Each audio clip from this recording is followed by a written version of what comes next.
할렐루야. 오늘도 주님 전에 나오신 여러분을 환영하고 축복합니다.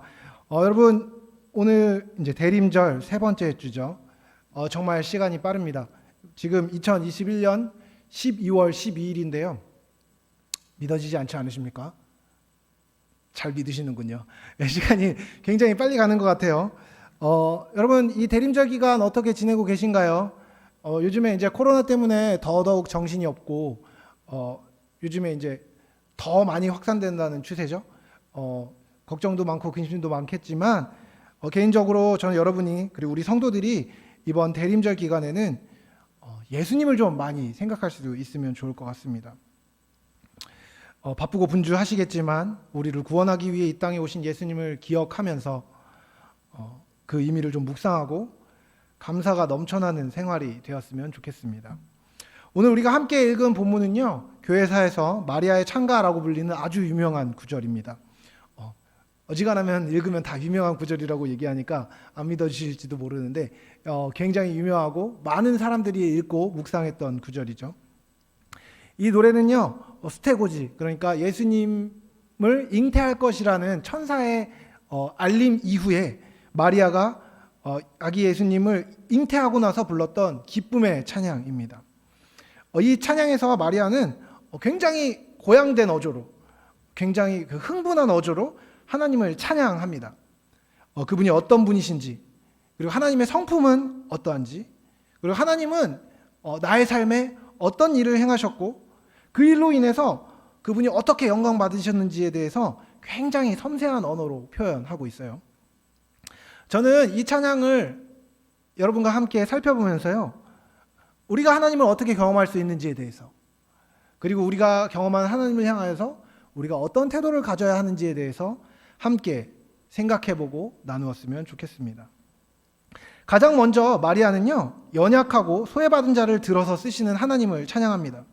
여러분 48절을 보면요, 마리아가 이렇게 고백하죠. 그의 여종의 비천함을 돌아보셨습니다.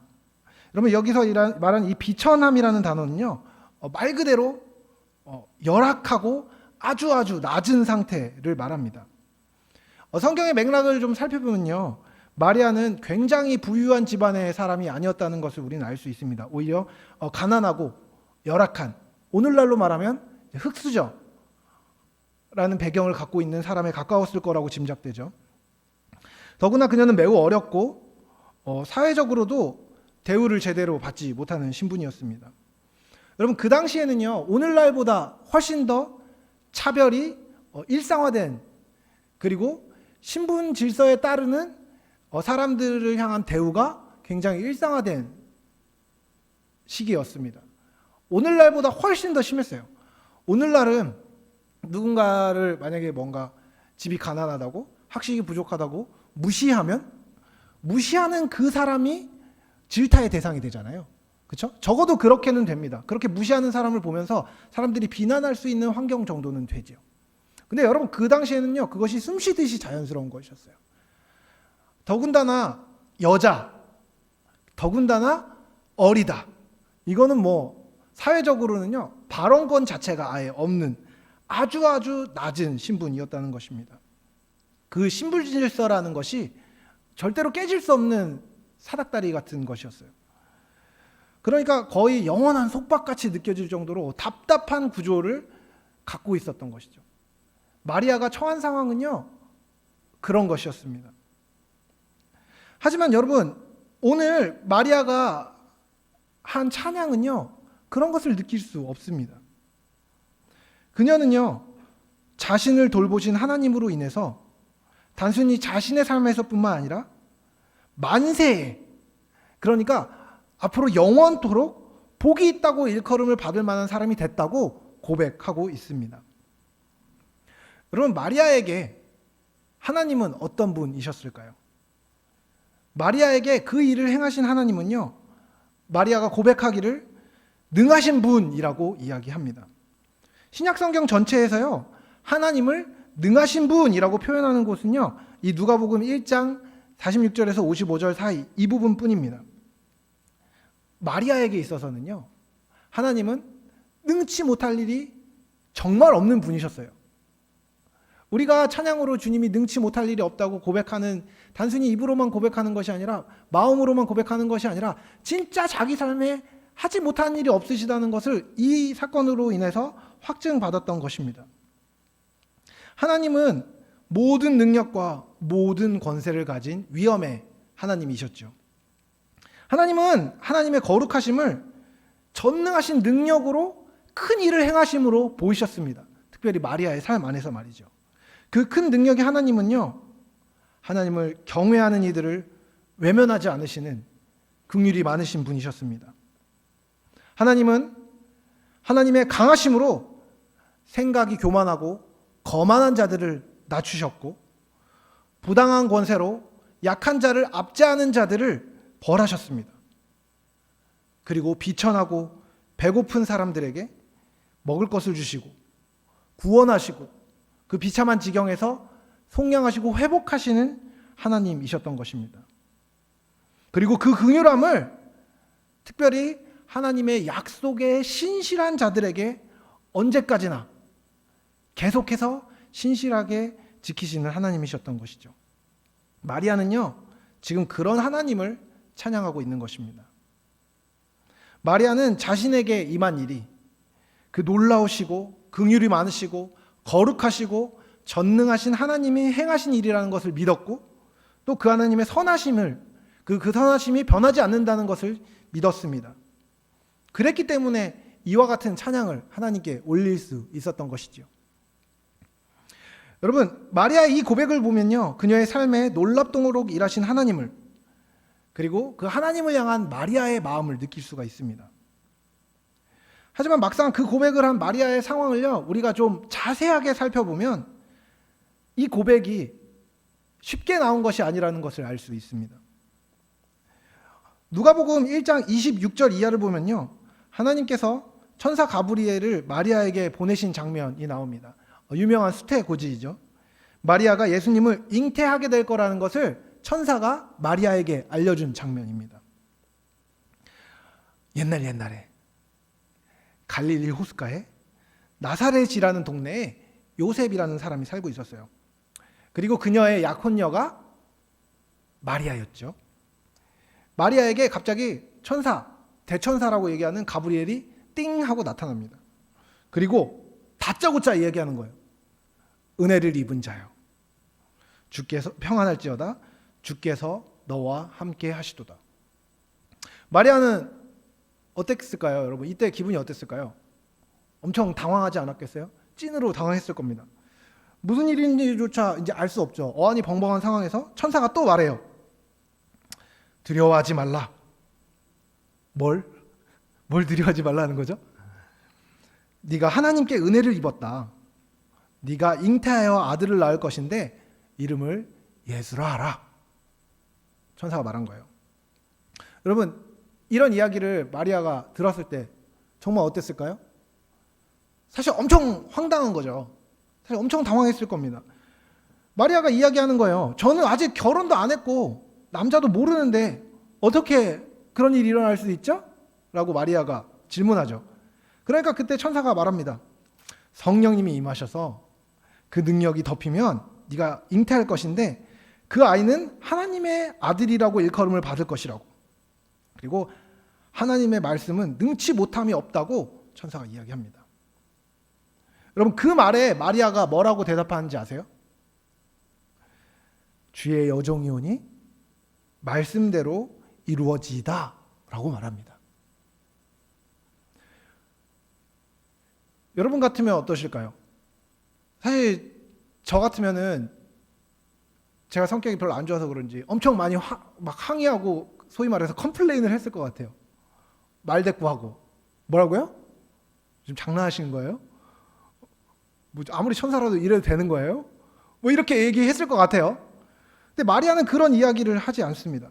다른 어떤 대꾸도 핑계도 혹은 설명도 천사에게 요구하지 않았어요.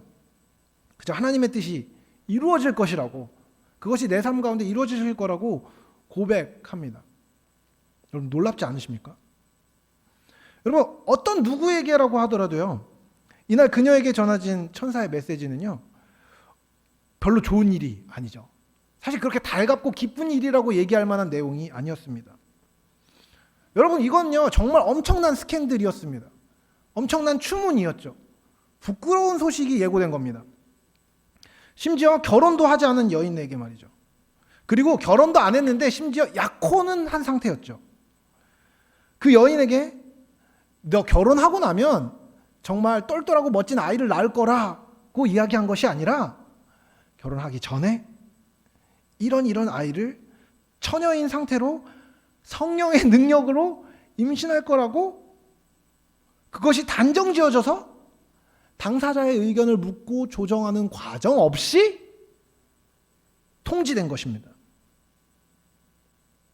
여러분, 당대 유대인의 법에서요, 간음한 여인은 돌에 맞아 죽는 것이 정당한 것이었습니다. 그러니까 이 일이 일어나면요, 아, 참 좋은 일이구나, 네가 진짜 성령으로 잉태했어? 대박인데? 라고 하면서 축복해 주는 게 아니라요, 사람들이 돌을 던져서 그녀를 죽일 수 있는 상황이 되었던 것이죠. 여러분, 보통 이 시대에요, 남자는요 15살이 되면 성인으로 인정을 받았습니다. 그리고 여인은요 12살이 되면 결혼할 수 있는 나이로 여겨져서 미리 정혼, 약혼을 하게 되어 있었습니다. 이런 풍습으로 미루어 볼 때 많은 성서학자들이요, 이 당시 마리아의 나이를요 12살 혹은 13살로 추정합니다. 12살, 13살. 여러분, 12살, 13살이면 몇 학년이죠? 초등학교 5학년, 6학년. 그렇죠? 만으로 생각해도 6학년, 중학교 1학년. 실감이 나십니까? 그런 아이가 이런 고백을 한 겁니다. 죽음을 불사한 고백이 한 어린 아이의 입에서 나온 것이죠. 여러분, 이 어린 처녀의, 순결한 처녀의 이 순종의 고백이 어떤 결과로 이어졌죠? 우린 모두 알고 있죠. 그래서 우리가 여기 앉아 있는 거 아니겠습니까? 이 고백에 따르는 순종은 우리의 구주이신 예수 그리스도의 탄생이라는 영광스러운 사건으로 이어집니다. 무지하고 비천하다고 스스로 고백한 이 어린 처녀의 순종의 고백이 하나님이 인류를 구원하시는 구원의 계획 안에서 쓰임 받게 된 것입니다. 태중에 아이가 잉태되고 나아지고 길러지는 모든 과정에서 하나님의 섭리가 나타났고, 그 아기이신 예수님은 공생애를 시작하시기 전까지 이 모친 마리아와 함께 살게 되었던 것입니다. 여러분, 우리의 하나님은요, 실제로 마리아의 고백처럼 긍휼이 많으시고 능력이 크신 분이십니다. 하나님의 지혜는 한량없고 우리가 가늠할 수 없을 만큼 크고 놀랍습니다. 그리고 하나님은 정말로 친절하시고 인격적인 분이십니다. 하지만요, 여러분, 하나님의 인격적임이라는 것을 단순히 인간의 차원에 국한시키면요, 자칫 하나님에 대한 오해를 불러올 수 있습니다. 그분은 어느 순간에도 선하고 완전하신 계획으로 모든 것을 행하시지만 우리의 시각에서, 그리고 우리의 입장에서는 이해되지 않는 상황이 닥칠 수도 있습니다. 여러분, 저는요, 마리아가 이 모든 상황을요 이해하고 순종했을 거라고 생각하지 않습니다. 여러분, 마리아의 나이나 마리아의 환경, 모든 것을 고려할 때 마리아가 이 모든 상황을 다 인지하고 충분히 이해하지 못했을 수도 있습니다. 아니, 혹여라도 마리아가 그 나이보다 성숙하고 신앙적으로 완숙한 경지에 이르렀다고 하더라도요, 이건 이해할 수 있는 상황은 솔직히 아니었죠. 그렇다고 해서 당시 사람들이 미신이나 초자연적인 것을 당연하게 꼭 생각했을 거라고 생각하는 건 정말 오산입니다. 오늘날처럼 과학이 발달하지 않은 시대에 살았다고는 하더라도요, 남자와 여자가 동침하지 않으면 아이가 생기지 않는다는 것은요, 상식이었고 당연한 것이었습니다. 그리고 비록 12살이지만 그 당시는 성인으로 인정받았던 마리아였기 때문에요. 그리고 유대인들의 교육의 관습을 생각할 때 마리아가 남자와 여자가 동침해야만 임신된다는 것을, 그 지식을 몰랐을 리는 없습니다. 분명히 그 과정에 대한 이해를 갖고 있었습니다. 아이의 수태 과정에 대해서 이해하고 있었고, 그것이 예외 없이 모든 사람에게 적용된다는 것을 마리아는 알고 있었습니다. 그렇다고 하면요, 마리아 앞에 이 놓인 이 상황은요, 굉장히 비인격적이고 비상식적이고 어떻게 보면 폭력적이기까지 한 상황이었을 수 있습니다. 이 모든 일과 앞으로 될 일에 대한 상세한 설명 혹은 그녀의 의견에 대한 고려 이런 건 전혀 없었습니다. 그냥 주어진 명령 혹은 주어진 고지만이 있었던 것이죠. 여러분, 우리 입장에서 생각하면요, 정말 선하시고 우리를 존중하시는, 우리를 위하시는 하나님이 어떻게 이러실 수 있어? 라고 생각할 만한 상황 아닐까요? 그런데 그때 마리아의 반응이 어땠습니까? 그녀는요, 그 어떤 반항도, 어떤 설명에 대한 요구도 하지 않았습니다. 그저 순종으로. 아니, 더 나아가서 여러분 본문 말씀을 잘 살펴보면요, 오히려 감사로 그 일에 반응했습니다. 마리아에게 하나님의 뜻에 대한 순종은요, 상황에 대한 설명이나 납득 혹은 이해를 요구한 일이 아니었다는 것이죠. 여러분, 마리아가 그렇다면 하나님께 순종할 수 있었던 이유는 무엇일까요? 그것은요, 마리아가 했던 고백, 다시 말해서 오늘 우리가 함께 읽은 본문에서 찾아볼 수 있습니다. 그녀의 관심은요, 자기 앞에 놓인 상황이나 사건에 있지 않았습니다. 오직 상황을 허락하신 하나님께 집중되어 있던 것이죠. 마리아는요, 하나님이 얼마나 거룩하신지를 보고 알았습니다. 그리고 그분이 얼마나 능력이 많으신 분이신지에 대해서 알았습니다. 그리고 그 거룩하고 능력이 크신 하나님이 자기의 백성을 얼마나 사랑하시고 선대하시는지를 역사를 통해서, 그녀가 배웠던 성경을 통해서, 그리고 더 나아가 자신의 삶 가운데 일하셨던 하나님의 역사하심을 통해서 알았습니다. 그녀에게, 마리아에게 하나님은요, 자기를 경외하고 자기를 사랑하고 자기를 존중하는 백성을 버리지 않으시고 긍휼을 베푸시는 신실하신 분이라는 것을요, 마리아는 알고 있었다는 것이죠. 그녀는 참되게 하나님을 알았고 자신이 알고 신뢰했던 하나님이 마음 깊이 하나님을 사랑하고 경외하는 자신을 향해서 어떻게 하실 수 있는 분인지, 그리고 어떻게 하시는지를 알았다는 것입니다. 그녀가 하나님을 알았다는 것은요, 피상적인 알을 말하는 것이 아니었습니다. 그녀는 지식과 경험 모든 부분에서 하나님을 알았지요. 그리고 그것이 마리아로 하여금 하나님의 갑작스러운 말씀을 완전히 순종할 수 있게 했습니다. 마리아는 하나님을 참되게 알았던 것이죠. 다니엘서 11장 32절을 보면요, 이렇게 말합니다. 오직 자기의 하나님을 아는 백성은 강하여 용맹을 떨치리라. 여러분, 여기서 다니엘서에서 다니엘이 이렇게 얘기하는 겁니다.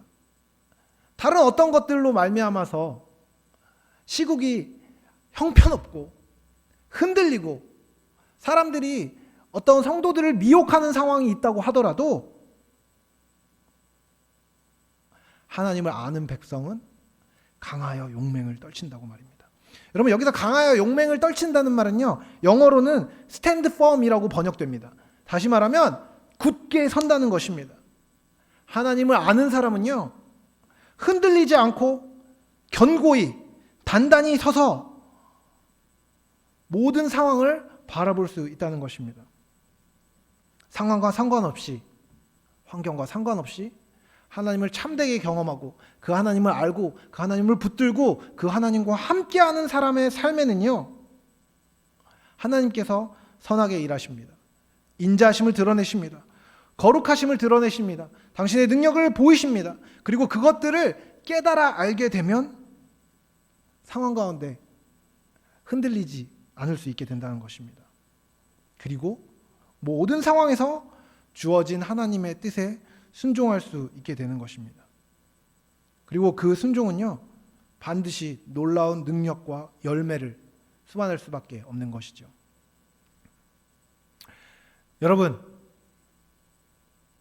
여러분은요, 하나님이 여러분의 삶에 복을 주기를 원하십니까? 여러분의 삶에 하나님께서 선한 일을 행하기를 원하십니까? 저도 그렇습니다. 저도요, 여러분의 삶에, 그리고 저의 삶에 하나님께서 복을 주시고 선한 일을 이루어 주시기를 간절히 바랍니다. 그런데 여러분, 우리의 삶에 꼭 선한 일만, 좋은 일만 찾아오나요? 그렇지 않다는 것을 우리는 알고 있죠. 어려운 일들을 겪습니다. 이해할 수 없는 일들을 겪게 되죠. 마음이 흔들리게 되고 생각이 흔들리는 일들을 겪게 됩니다. 그리고 실제로 우리의 삶에는요, 우리의 눈으로 보기에는 선해 보이지 않는, 마치 마리아가 겪은 것처럼 황당한 일들을, 그리고 내가 이해할 수 없는 일들을, 내가 감당할 수 없는 일들을 겪게 됩니다. 그런데요, 재미있는 것은요, 우리의 삶에 선한 일을 이루기 원하시는 것이 바로 하나님이라는 겁니다. 성경은 그렇게 이야기해요. 예레미야서 29장 11절에서 하나님이 말씀하십니다. 여호와의 말씀이니라 너희를 향한 나의 생각을 내가 아나니 평안이요 재앙이 아니니라 너희에게 미래와 희망을 주는 것이니라. 여러분, 하나님은요, 우리를 향해서요, 평안과 미래에 대한 소망, 다시 말하면 희망을 예비하십니다. 아니, 예비하고 계십니다. 그리고 그것을 하나님이 바라십니다. 무엇보다도 그것을 원하십니다. 그것이 변치 않는 진리인 것이죠. 그런데요, 그와 같은 하나님의 뜻이 우리의 삶에 이루어지려면 반드시 필요한 것이 있는데, 바로 그것은 하나님의 뜻이 우리 앞에 왔을 때 우리가 순종하는 것입니다. 여러분, 순종하고 계십니까? 여러분, 단순히요, 교회에서 여러분 이거 하세요 하면 그걸 하라는 얘기가 아니고요, 목사님이나 사역자의 말을 잘 듣고 있냐, 그 말을 하고 있는 게 아닙니다. 이것은 그거보다 훨씬 더 단순한 일입니다. 여러분의 삶에 허락된 하나님의 복이 성취되기 위해서 하나님의 약속과 명령에 순종하고 계십니까? 여러분, 하나님의 뜻이 우리 앞에 주어져 있습니다. 우리는 사랑하고 용서하고 다른 사람을 향하여서 우리의 삶을 내어주고 십자가를 지고 선한 삶을 살고 의로운 삶을 살아야 합니다. 그것이 드러난 하나님의 뜻이죠. 그런데요, 여러분, 우리가 그렇게 순종할 준비가 되어 있을 때만 순종하는 겁니까? 제가 하나님이 사랑하라는 건 알겠는데, 사역을 하라는 건 알겠는데, 하나님이 나한테 사랑하라고 얘기하시고 헌신하라고 얘기하시고 순종하라고 얘기하고 용서하라고 얘기하고 감사하라고 얘기하고 하라고 하는 거 알긴 알겠는데 혹시 지금은 안 되는 거 아니십니까? 하나님의 뜻이 내가 준비되어 있을 때만 우리에게 임해야 하는 것일까요? 하나님의 뜻을 내가 진짜 이해하면 순종하겠습니다. 우리는 그렇게만 순종할 수 있는 것입니까? 여러분, 세상의 법칙은 그거죠. 나를 이해시켜봐라. 나를 납득시켜봐라. 그러면 내가 그 일을 하겠다. 여러분, 하나님의 법칙은 그것이 아닙니다. 오히려 하나님의 뜻이 임하고 그것에 순종할 때 나중에 이해가 따라오는 것입니다. 혹시 우리가 하나님을 향한 순종에 대해서, 하나님의 뜻을 향한 태도에 대해서 혹시 다른 태도를 이와 같이 다 이해되고 다 알 때만 순종하고 싶은 마음이 있다면요, 여러분, 바꿔야 하는 것은요, 하나님의 뜻이 아니라 우리의 마음입니다. 우리가 하나님의 뜻을요 다 이해할 수는 없습니다. 혹시 우리가 하나님과 정말 친밀하고 신뢰가 두터워진다고 해도요, 우리는 결코 하나님께서 이 피조 세계에 드러내신 하나님의 뜻을 모두 이해할 수는 없습니다. 그리고 이해하만 하는 것도 아닙니다. 오히려 우리는요, 하나님의 뜻보다 하나님에 대해서 알아야 합니다. 하나님의 성품에 대해서, 하나님께서 어떻게 일하시는 분이신지에 대해서 우리는 오히려 이해해야 합니다. 그리고 알아야 합니다. 마리아의 고백처럼, 그리고 마리아가 알았던 것처럼 하나님이 얼마나 능력이 크신지, 하나님이 얼마나 나를 향해서 사랑을 거두지 아니하시는지, 그리고 내가 이해되지 않을 때에도 주님의 뜻에 순종할 때 하나님께서 내 삶에 어떻게 일하실 수 있는지에 대해서 우리가 알아야 하는 것입니다. 그리고 언제나 하나님의 사랑과 긍휼은, 하나님의 완전한 뜻은, 선하시고 온전하신 뜻은 내 삶 가운데 이루어지고 있고, 심지어 내 삶이 엉망으로 망가져 있을 때에도 지금도 하나님이 내 삶 가운데 선하게 일하고 계심을 알고 믿고 그분께 순종해야 하는 것입니다. 그렇게 될 때, 하나님을 그렇게 알 때에, 그 하나님을 그렇게 신뢰할 때에 모든 상황에도 하나님께서 우리를 향해 온전히 일하심을 믿고 순종할 수 있게 되는 것입니다. 그리고 그렇게 순종할 때 모든 지각에 뛰어나신 하나님의 평강이, 하나님의 지혜가 우리 마음에 가득 채워져서 우리로 하여금 순종하게 하고 이해하게 하고 그 길로 더 깊이 나아갈 수 있도록 우리를 움직여 가는 것이죠. 하나님의 뜻에 먼저 순종할 때 비로소 그분의 뜻을 이해할 수 있게 되는 것입니다. 제가 훈련받던 곳에서 만난 한 선교사님의 이야기를 좀 해드리면서 말씀을 좀 마무리하고 싶습니다. 제가 예수전도단이라는 선교단체에 몸을 담고 있었는데요. 제가 하와이에서 훈련을 받았습니다. 그 하와이에서 이제 훈련을 받을 때 주방에서 일하는 한 아저씨가 있었어요. 엄청 뚱뚱하고 여기 이렇게 엄청나게 큰 문신을 하고 이렇게 맨날 갈 때마다 국이랑 막 스프를 떠주는데 정말 대충 떠주고 갈 때마다 정말 시잘데기 없는 농담을 계속 건네면서 막 하하호호 웃고 있는 어떤 아저씨가 있었어요. 그 아저씨의 이름은 마이크였습니다. 나중에 알게 된 건데 그 사람이 선교사였더라고요. 선교사님인데 잠깐 안식월로 이제 하와이에 와 계셨던 거예요.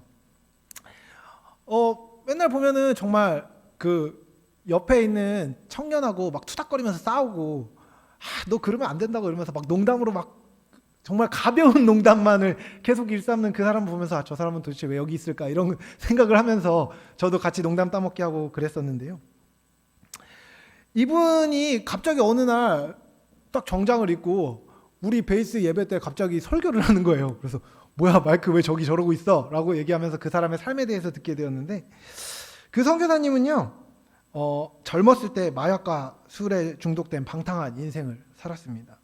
그러다가 극적으로 하나님을 만나고 선교단체 YM에 들어가게 되었죠.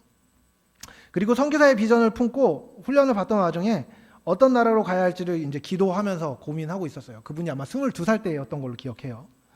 하루는 식사 시간에 좀 늦어서 식탁에 홀로 앉아서 이제 식사를 하는데, 제가 훈련 받던 데가 하와이였는데 하와이 쪽에 있는 원주민들을 이제 사모안이라고 부르거든요. 이렇게 굉장히 몸 좋고 왜 막 춤추면서 후 하는 그런 이미지 알고 계시죠? 그 엄청난 거인에 가까운 사모아인 한 명이 음식을 들고 그 사람 테이블 앞에 와서 딱 앉았대요.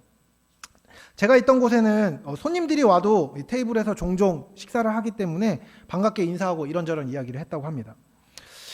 그러면서 이제 마이크가 자연스럽게 요즘에 어떤 걸 기도하고 있는지에 대해서 이야기했다고 해요. 내가 이제 선교사가 되고 싶은데 어느 나라로 가서 무슨 일을 해야 될지 모르겠어서 기도하고 있다. 그런데 그 사람이 갑자기 마이크에게 이렇게 이야기했어요. 내 생각에 너 이번에 필리핀 갈 거야. 그리고 거기서 아마 사람들을 구하는 사역을 해야 될 거야. 그때 이 마이크 선교사님이 훈련을 받고 있었는데 이제 단기 선교를 이제 한 일주일 정도 앞둔 상황이었거든요. 학생들에게 어디로 단기 선교 가게 될지는 정해진 시점이 되기 전까지는 절대로 말해주지 않습니다. 그 와중에 그런 이야기를 들으니까 마이크는 굉장히 황당했죠. 그리고 특별히 제가 있던 그 예수전도단 베이스는요, 중국을 타겟으로 해서 많이 선교를 했어요. 그래서 거의 많은 팀이 중국으로 갔습니다. 근데 이제 필리핀 가게 될 거라고 얘기하니까 좀 황당해하면서 뭐야 이 사람 이상한가 이런 생각을 하고 있었는데, 그 사람이 마이크에게 성경 구절이 적힌 나뭇잎을 하나 주고 먼저 일어난다면서 휙 떠났습니다. 그 말씀을 받아들고 이제 마이크가 무슨 말인지 전혀 이해가 안 됐죠. 그러다가 그도 뭐 그런가 보다 하고 나뭇잎을 주머니에 넣고 자리에서 일어나 접시를 들고 설거지하는 곳으로 향했습니다. 근데 이미 부엌은 닫혀 있고 모든 접시가 다 정리되어 있었어요. 그래서 마이크가 마무리하고 있던 스태프에게 물어봤어요. 아까 여기 사모아 사람, 큰 사람 오지 않았냐고. 그랬더니 놀랍게도 그 자리에 있던 스태프를 포함해서 어떤 사람도 그 사람을 못 봤다고 말했습니다. 마이크가 너무 놀라가지고 아까 자기가 그 사람하고 밥 먹으면서 이야기하면서 밥 먹었는데 그거 못 봤냐고 물었더니 사람들이 다 뭔 소리냐고, 나 아까 너 계속 혼자 밥 먹던데 혼자 막 엄청 혼자 떠들길래 너 뭐 하는지 몰랐다고 이런 이야기를 했더라는 거예요. 너무 놀랐잖아요. 그래가지고 허겁지겁 그 사람이 주었던 나뭇잎을 이렇게 찾아봤는데 나뭇잎은 여전히 있고 그 나뭇잎에는 성경 구절이 적혀 있었습니다. 나중에 말하기로는 그 사모아 남자가 아마 천사가 아니었을까 생각하는데 여튼 그는 그렇게 이제 소명을 받았죠. 그리고 나서 일주일이 지나고 나서 단기 선교 장소를 발표하게 되었는데 나라가 어디였을까요? 필리핀이었습니다. 그리고 단기 선교로 필리핀에 가게 됐고 이제 모든 팀이 일정을 마치고 다시 학교로 복귀할 때 그는 홀로 남았습니다. 주머니에 있는 돈은 10불밖에 없었고 아는 사람도 묵을 숙소도 없었죠. 20대 초반 한 23살 정도 됐을 때 돈 10불 달랑 들고 필리핀 땅에 남았던 마이크 선교사는요, 아는 사람도 없고 묵을 숙소도 없었습니다. 거기서 기도하며 만날 사람을 찾고 하게 될 사역을 구하게 되었지요. 긴 이야기를 짧게 요약하면 결론적으로 거기서 마이크 선교사님은요, 성적으로 학대받는 필리핀의 젊은 여성들을 돌보고 구하는 일에 헌신했습니다. 지금은 필리핀 남부의 3개 도시에서 센터를 운영하며 그런 여성들을 섬기고 회복시키는 사역을 감당하고 있습니다. 이제 어느덧 30년이 된 그 사역은요, 구제받은 여성들만도 300명이 넘고 현재도 세계 센터에서 약 80명의 여성을 섬기는 사역을 감당하고 있습니다. 그는 젊은 시기에 하나님을 만났고 소명을 받았습니다. 그리고 어떤 정보도 없이 그저 가야 할 곳과 가서 해야 할 일만을 듣고 어떤 이유도 설명도 듣지 못하고 어떤 자원도 없이 사역을 시작했습니다. 성공에 대한 보장도 없었고 그저 하나님이 전사를 통해 주신 소명 하나만 붙잡고 순종의 길을 걸어갔습니다. 그의 작은 하지만 또한 놀랍도록 큰 순종은요, 그 자신을 살렸고 더 나아가 그가 살고 있던 땅과 동떨어진 먼 땅에 있는 잃어버린, 비천한, 피해받은, 상처받은 그 영혼들을 살리는 놀라운 결과로 이어졌습니다. 이해되지 않는 상황에 순종한 그의 삶을 향한 하나님의 뜻을 지금 그는 누구보다도 잘 알고 있고 그 뜻을 여전히 행하며 살고 있습니다. 여러분, 저는 모든 사람이 모든 순간에 마이크 선교사님처럼 맨 땅에 헤딩을 해야 된다고 이야기하는 것은 전혀 아닙니다. 하지만 하나님의 때에, 하나님이 부르실 때 우리는 하나님의 뜻에 순종해야 합니다.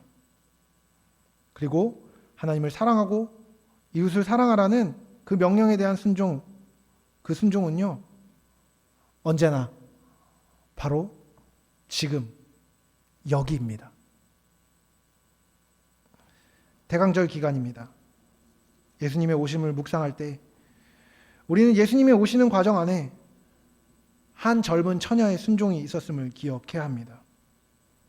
상황이나 환경보다 말씀하신 하나님을 신뢰함으로 순종할 때 놀라운 역사와 열매가 경험하게 될 수 있다는 것을 기억하면서 상황 너머에 계신 하나님을 바라보며 순종으로 하나님의 복된 계획에 참여하는 영광을 누리는 여러분이 되시길 사랑하는 주님의 이름으로 축복합니다.